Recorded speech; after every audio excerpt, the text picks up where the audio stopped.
Assalamualaikum warahmatullahi wabarakatuh. Perkenalkan, nama saya Muhammad Rosyid Ibnu Wahyu. Saya dari Teknik Informatika kelas A. Jadi sekarang saya akan mempresentasikan berbagai macam perkembangan teknologi di berbagai bidang pada kehidupan masyarakat saat ini. Jadi yang pertama adalah bidang pendidikan. Jadi bidang pendidikan itu sekarang itu lebih kompleks, jadi bisa bebas. Murid tidak harus datang ke sekolah untuk belajar karena sekarang ada Zoom, kemudian ada Google Classroom.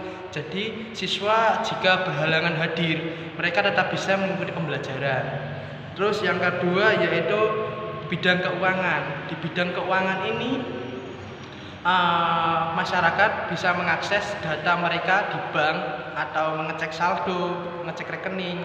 Itu tidak harus datang ke bank atau ATM. Jadi mereka cukup membuka aplikasi yang ada di handphone mereka masing-masing. Kemudian yang ketiga adalah pada bidang pemerintahan. Di bidang pemerintahan ini masyarakat bisa memanfaatkan aplikasi yang telah disediakan pemerintah.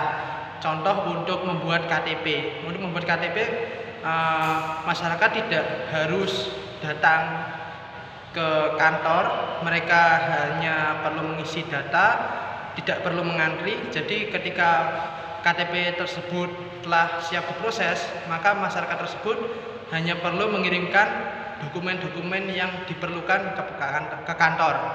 Kemudian yaitu bidang keempat, yaitu bidang kesehatan. Yaitu bidang ini adalah salah satu bidang yang cukup penting karena menyangkut tentang kesehatan masyarakat.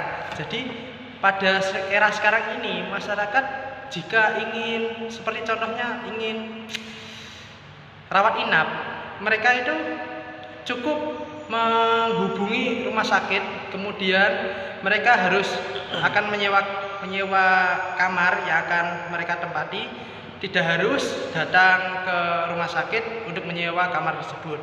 Kemudian di ilmu pengetahuan, jadi di ilmu pengetahuan ini perkembangannya sangat pesat. Contoh seperti sekarang sudah ada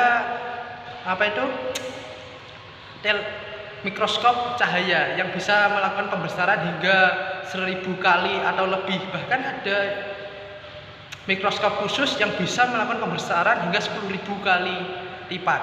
Jadi itu akan sangat membantu para ilmuwan atau peneliti dalam meneliti berbagai hal yang tidak bisa dilihat menggunakan mata telanjang. Jadi seperti itu.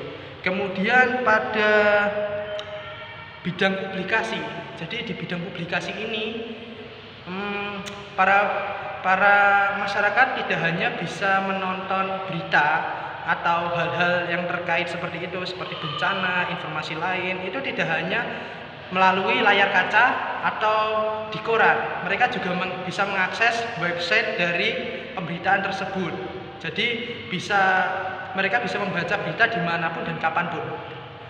Kemudian di perjalanan atau traveling. Jadi di bidang ini itu lebih memudahkan kita saat ingin berpergian. Jadi kita tidak harus mengantri ke stasiun, tidak harus mengantri di bandara. Kita cukup membeli tiket secara online. Jadi jika kita sudah membeli tiket, kita hanya perlu datang ke bandara. Jadi tidak perlu mengantri.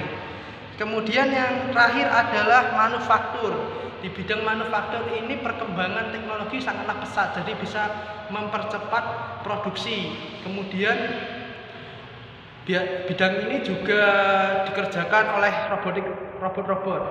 Tapi di bidang ini posisi manusia sepertinya akan segera tergantikan oleh robot. Jadi sekian. Wassalamualaikum warahmatullahi wabarakatuh.